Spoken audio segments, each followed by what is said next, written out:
I have an incredible professional soccer player, co-founder and entrepreneur at NYCE Companies, the unbelievable Martin Braithwaite. Welcome to the Playbook. Thank you very much. Really happy to be here. So Martin, you and I share an interesting journey together that there was this movie that changed my life. In fact, the first time I saw it, I was resistant to it, but then my life was changing and I saw it a second time and it made sense to me. And that's a movie called The Secret, which was Rhonda Byrne, an old movie about the law of attraction. I thought we'd start with maybe you sharing a story about how the law of attraction or The Secret set you into a different path or journey in your life.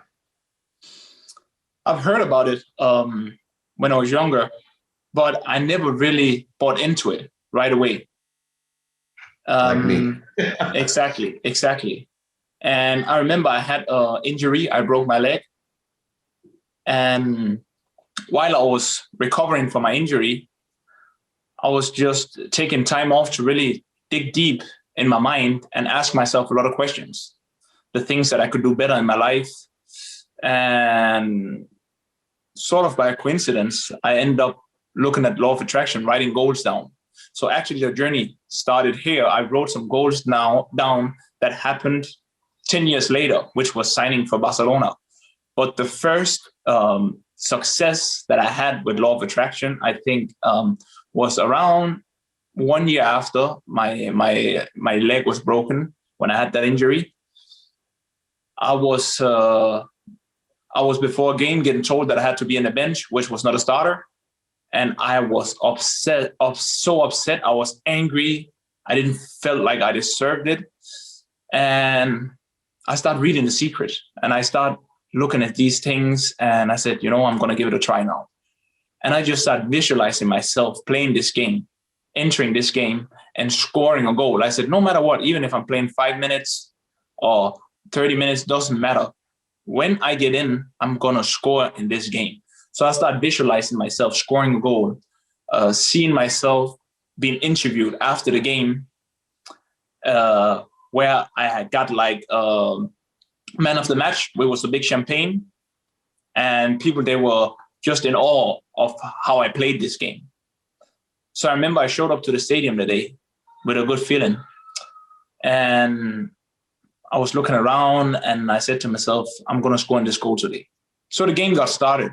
And after 15 minutes, someone got injured for my team. And the coach, he put me in already. I was like, this is strange. After 40 minutes, another guy got injured and he changed my position as a striker. And I remember just before the game ended, I got one chance and I scored, celebrating. And it's one of the most powerful moments in my life because in that moment, I realized I control my life and I control my destiny. I can shape my life. I can shape my own reality. And it was such a profound feeling because I was celebrating because of the goal in that moment you do as a football player. But I was also celebrating that the feeling of knowing I can control my life and shape my reality as I wanted. And since then, it's just been amazing. It's been an amazing journey. Yeah, and you've had an amazing career and you're an amazing player and entrepreneur. But more importantly, what I think is so interesting about your career is you share another thing with me is the ability to blend what I call the law of Goya with the law of attraction. The law of Goya is something that John Assaraf, who's in the movie The Secret with me, we were in the sequel called Beyond the Secret, but he taught me the law of Goya that says, get off your ass. And most people, you sit around on your mom's couch dreaming about what you want without doing anything. You, like me, believe in putting 100% consistent, persistent pursuit in what we do, instituting not only the law of attraction by allowing it to happen, but making sure that we do the work, getting off our ass to make sure it does happen. How do you blend the law of Goya with the law of attraction? Quite interesting what you said. That's what people, they don't really know that they need to do. They just think they have to sit around thinking about all these things that they want to do without taking action. But you need to take tremendous action as well. But the thing is, when you're starting taking action towards a goal, is here the universe will show you, it got your back. It will guide you in what you have to do, what you need to do. And you'll meet the right persons in your life who will help you achieving that goal. So I believe in whatever, if I put my mind to something, then I'm going to go 100% in. I'm going to do everything to achieve this. So when I go to bed at night, I know I've been doing everything today that I can do towards my goal. And some things you might not do right from the start, but in the end of the day, that's not the most important thing. You have your goal, you're working towards it, and you just need to have faith that you'll reach that goal. And you'll see along on the journey that piece by piece, everything is going to fall into place. And that's the incredible thing. But you need to take massive action, because if you just sit around, you're not going to give all these hints from the universe, because they are right there, but you need to go and search for it. And along that search and guidance is a relationship to mistakes and pain, and the way that we look at that, I always tell people, too many people also see mistakes or pain as a stop sign.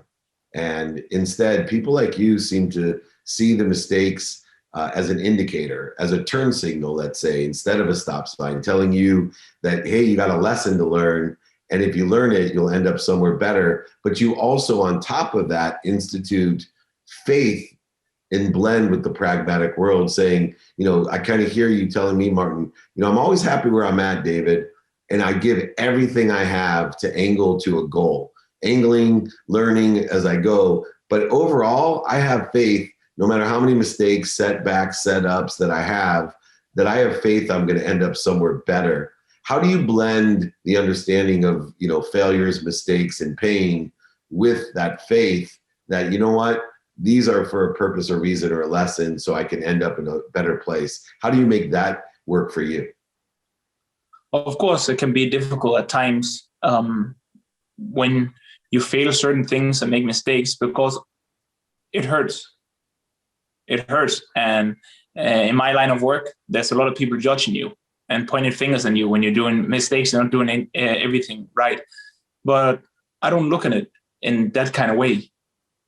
I don't believe I make mistakes or I fail, if you can say that, because I always feel this is a step towards my goal. And behind every mistake, there's a lesson. And if you can get away from your proud self, then you will see that in every mistake, there's a valuable lesson for you to learn. But you have to not be too attached to it. Sometimes we get too attached and we take it really personal. If you can take a step back and look at it from the outside, you realize that there's something for you to learn in that situation. And that's why I think it's easier for people to help other people because they're not emotionally attached to their subject. But when it concerns yourself, a lot of times you tend to be emotionally attached. And that's why it can be sometimes difficult to make a good judgment. But it's about breathing and try to look at the bigger picture. And what are some of the techniques that you use when, we get into the anxiety zone, when the media, the family, the friends, the community, the inner voices are all telling us what we should be doing, what we could be doing, how we've made those mistakes? What type of technique do you use in order to find your center so that you can stay in the flow and increase your productivity, accessibility, and gratitude when it seems sometimes completely impossible because the whole world's coming down in your perceptions because you maybe missed a shot or lost money or something else? That's a normal occurrence in most people's lives, occurs, but yet it has grown arms and legs. What do you use to get back to center, to live in neutral? I try to look at each situation and I'm going to ask myself, is this the end of the world? What does this mean? Does it mean everything stopped from here? I can't continue to live my life and pursue my dreams because of this situation? Or is there something behind it I can learn from it? And also, I also look at those people who judge me and ask myself, which kind of people is it that are judging me right now? And a lot of times the people judging, they're not judging you as a person. It's not something to take personal, but a lot of times is a reflection of their own personality and their beliefs of what they could do if they were in your situation. So you don't have to take it that personal. And when you study the law of attraction and everything that comes with it, you know that no matter what everyone else thinks, it doesn't matter because you are in control of your own destiny. So it's the things that you choose to put in your mind that's going to happen, to your self-talk and etc. I like affirmations, and I feel they're really important that you keep telling you every day how you feel about yourself.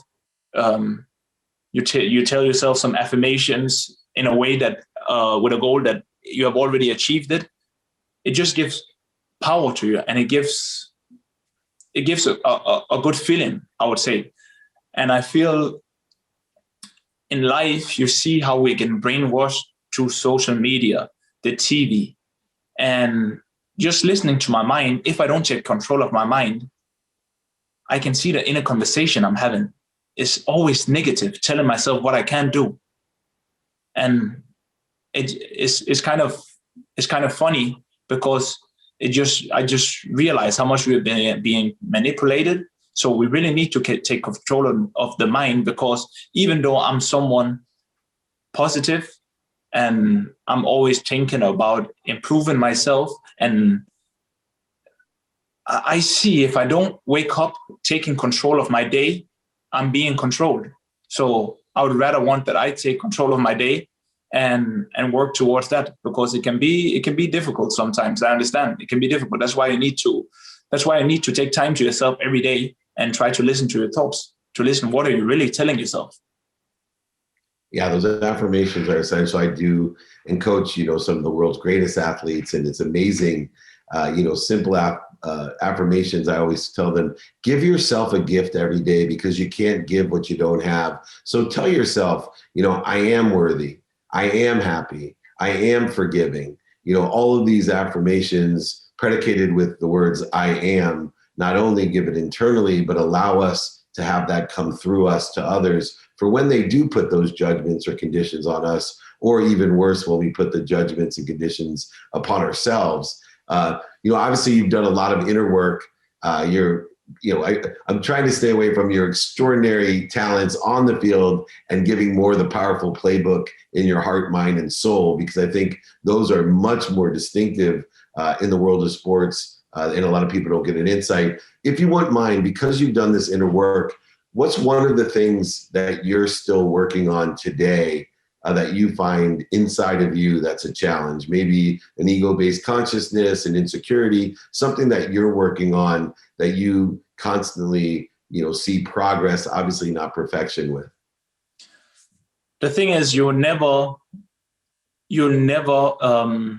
figure out the law of attraction. You'll never figure out this universe. You'll never get there. You'll never say, okay, it's fine, I'm a master. No, there's always something to learn. So from the day that I found out that, holy shit, this is working, until now, I'm still trying to search for that sweet spot. It's difficult to control. It's like sometimes you're hitting that sweet spot where everything is just manifesting effortlessly. And sometimes you're just struggling a little bit. So I feel to have the right balance. That's what I keep going back to. Balance is key, because I feel to achieve something, you have to be obsessed to achieve it. Because sometimes you put some crazy goals in front of you that you want to achieve, and you need to be 100% dedicated. But there's a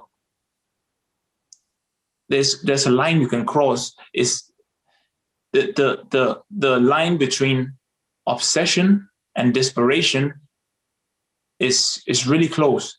So sometimes you get on the other side of the line and you'll be desperate. And that's what I call the chase energy, where you're chasing after your goal. So it's actually meaning you're not attracting it. You're attracting the opposite, because you have this chase feeling like, when am I going to get it? When am I going to get it? You're not getting it then. Then you're just running around after it, but it's faster than you. And you need to just, that you already have it. Have that feeling. And you said, it doesn't matter when it comes. I know it's there. When it's supposed to come and enter my life, it will be there. But I feel that's the hardest thing, to keep that balance, because sometimes you can go on the other side and you can have this energy of chasing after your goal, which you don't want to. I love that, because it's counterintuitive to hyper-competitive athletes that we need to allow things to happen because they already exist. And you brought up another tremendous point about we cannot fathom infinity. So many people think, they know what they know. And I always say there's billions of variables. I'm 53 years old, and one lesson that I've learned is from Wayne Dyer. You may have studied Dr. Wayne Dyer, Power of Intention. Rule number 6, don't take yourself so seriously, because you don't know what you don't know. The universe is constantly expanding from infinity, which is already impossible to understand. And, when we end up chasing, we end up resisting, and what we resist persists. We're actually creating a barrier or interference to what we want when we chase it, because it's scarce. It's telling the universe there's not enough of everything. And when you can live in that space of more than enough of everything for everyone, and allow it to come through you by giving your life away, giving everything that you have, it's an incredible feeling to be in that flow. And I know you have felt that way. Last question real quickly. Obviously all of this is applicable to your personal and your athletic life, but it's also applicable to business. And, you're a keen real estate investor and entrepreneur. How have you applied these philosophies to business as well? To be honest, I think it's even more easy, because a lot of the books that I've been reading since day one is all business books. Think and Grow Rich, these kind of books, everything is based on building a business. But I've just been reading these things and taking it into sports. So I feel it's kind of easy, I would say, because when you're an athlete, you're getting judged every weekend in front of millions of people. It's like going to exam in front of the whole world every weekend, everyone judging you. And in business, you're only yourself. You have no disturbances. You have nothing. So I'm using the same principles in business as I'm doing in football. So for me, I feel it's even more easy. Yeah, it's so interesting, because there's no accidents. I always say the mathematical equation of luck is what you pay attention to plus what you give intention to equals the coincidences in our lives. And there's no coincidence that not only am I in the movie, the sequel for The Secret, Beyond the Secret, but I'm also in the book, Think and Grow Rich, and the movie, Think and Grow Rich, The Legacy. And so all of my favorite mediums and all my favorite content has drawn you towards the same philosophies. And now here we are on the Playbook, sharing your playbook to success. And what an honor it's been to have you give your insight and perception into a tremendous personal and professional career. And I only wish you more growth, more happiness, more accelerated growth and exponential growth, and more happiness and health for you and everyone that you love. Thank you, Martin, so much.